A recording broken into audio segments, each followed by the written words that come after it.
après la remise et reprise.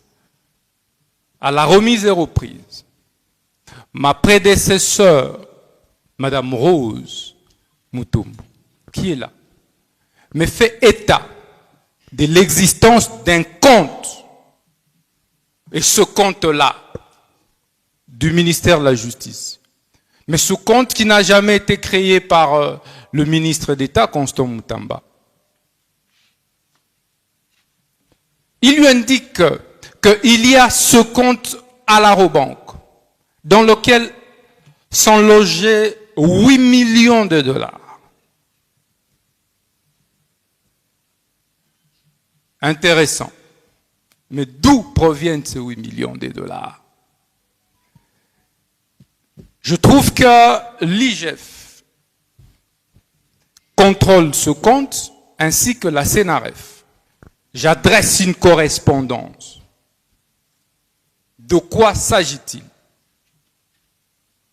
Ma prédécesseur, déjà, lors de la remise et reprise, m'indique, et cela est confirmé, que cela fait suite au paiement de l'indemnisation par l'Ouganda, à la suite de la condamnation par ce dernier, par la Cour internationale de justice, pour la guerre perpétrée par l'armée ougandaise dans la partie orientale, dont je suis moi-même victime.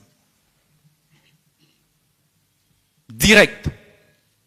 Parce que j'ai vécu toutes ces guerres, des années 90 à 2000, à Kisangani. Et comment on le gère?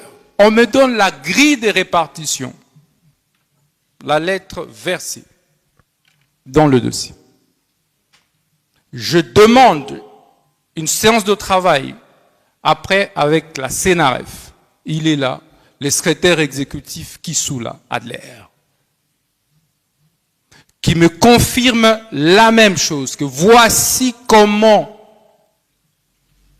lorsque ce fonds arrive au regard de l'arrêt de la Cour, dans les pages 107, 108, 109 de l'arrêt, tout est dit, où l'on distingue, l'arrêt distingue, et en répartissant, en ventilant ce montant, selon qu'il s'agit de l'indemnisation individuelle, collective, des dommages environnementaux. Et à côté, il y a un décret qui crée.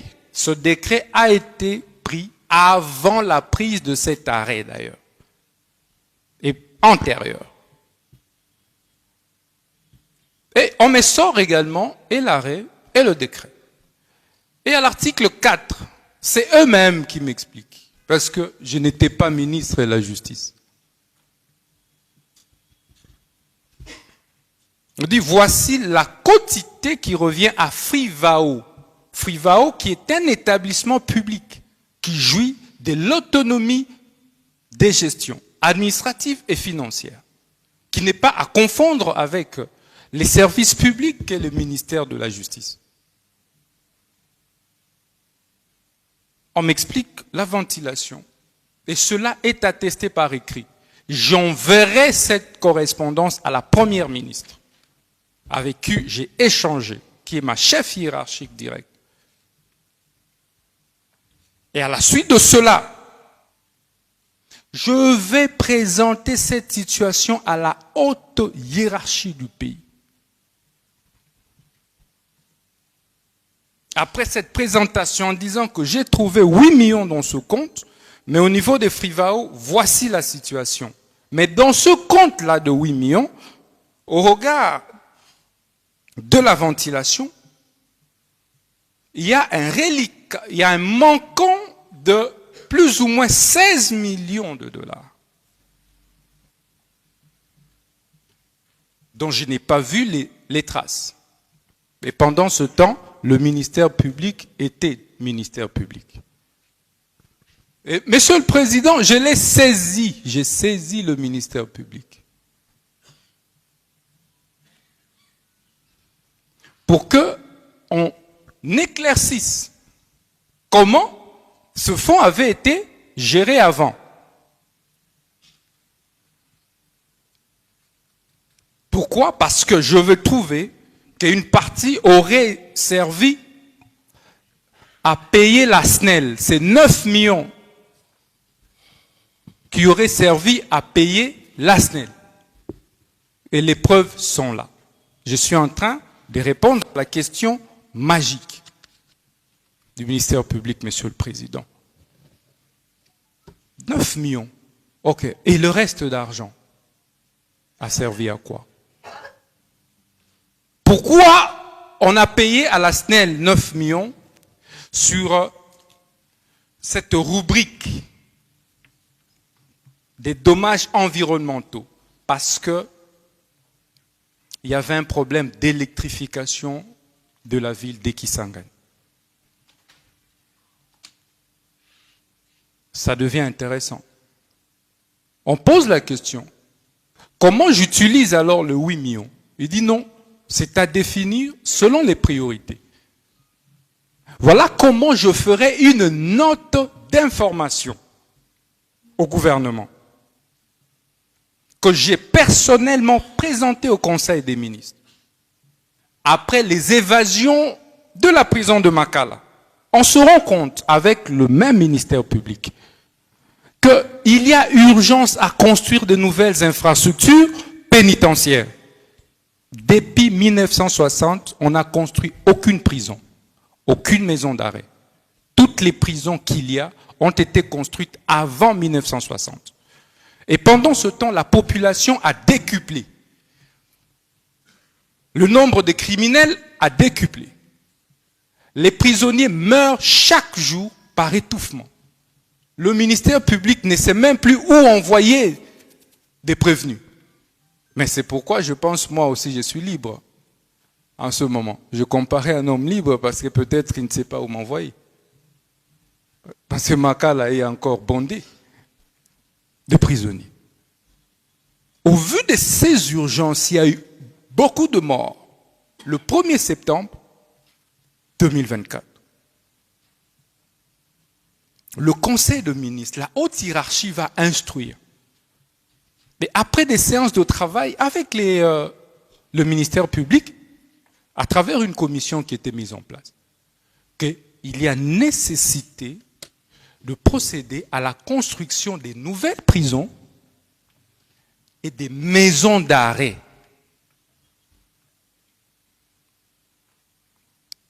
En tant que garde-sceau, lorsque le chef de l'État, lorsque la première ministre, mes chefs, ma hiérarchie, m'instruit, mais ça vaut loi, mais ça s'exécute. Je veux retourner dans mon bureau, et c'est là qu'on présente la situation des 8 millions. Mais dans le compte du ministère, il y a 8 millions auxquels on n'a pas touché.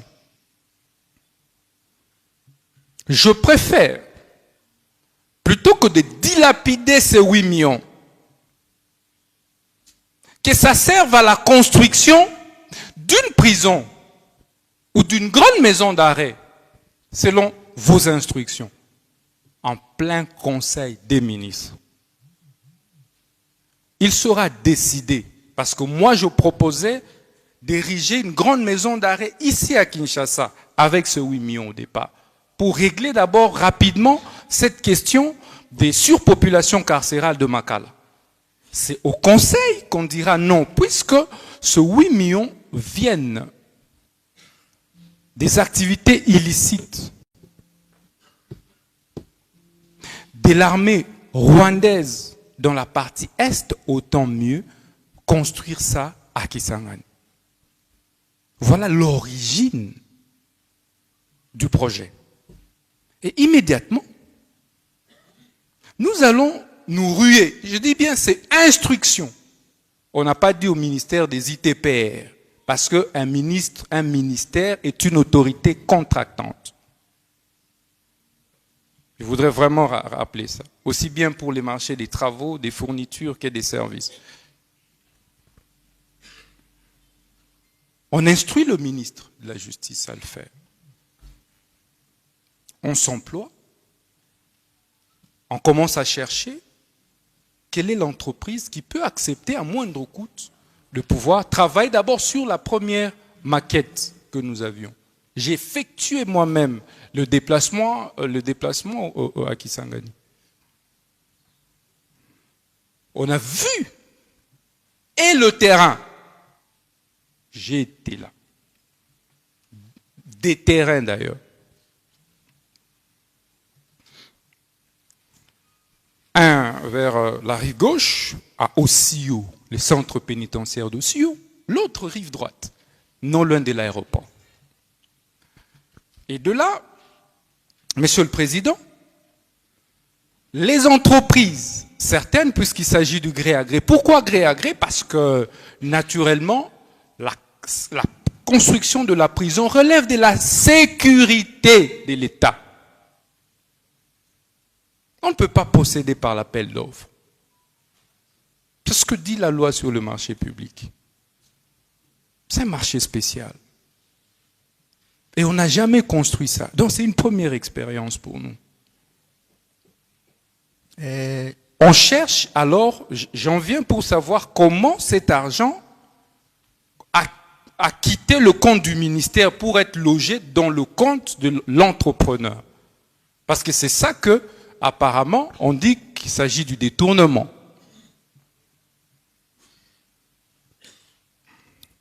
Monsieur le Président, c'est de cette façon qu'on va recruter l'entrepreneur Zion. Et c'est de cette façon, puisque pendant ce temps, l'Ouganda paye la 3e annuité. La première, la 2e annuité, je n'étais pas ministre. Donc c'est la 3e annuité qui me trouve ministre. Et on paye. La répartition, elle est faite encore automatiquement, comme j'ai trouvé. C'est pas moi qui ai fait la répartition. Et c'est fait automatiquement encore. Ça se fait. Les 8 millions, plus les 12 millions qui ont été retranchés des 65 millions, donc, nous ont ramené à 19 millions. Voilà comment on a ces 19 millions-là. Au départ, l'entrepreneur travaille sur un projet de 39 millions. Puisqu'il y avait urgence, les gens mouraient, les prisonniers meurent. On dit, ok, on lance le processus de passation de marché et on obtient l'autorisation spéciale. On constitue le dossier, on transmet le dossier, transmet en tant que garde-sceau le dossier acquis de droit pour l'approbation conformément à l'article 20 du décret sur le manuel de procédure. J'ai transmis ce dossier le 1er avril. Vous verrez que le processus ici nous prend presque 6 à 7 mois. Parce que ça commence vers le mois de novembre 2024. C'est donc pas automatique. Parce qu'il n'y avait aucun intérêt personnel. On transmet le dossier à la Première ministre pour approbation. Dès lors, la loi me donne 10 jours d'observation. Et ces 10 jours servent pour l'autorité approbatrice à rejeter ou à accepter le marché. Donc j'ai attendu 10 jours. J'ai vu que l'autorité approbatrice n'a pas réagi. Et pendant ce temps, 14 jours après, puisque le processus est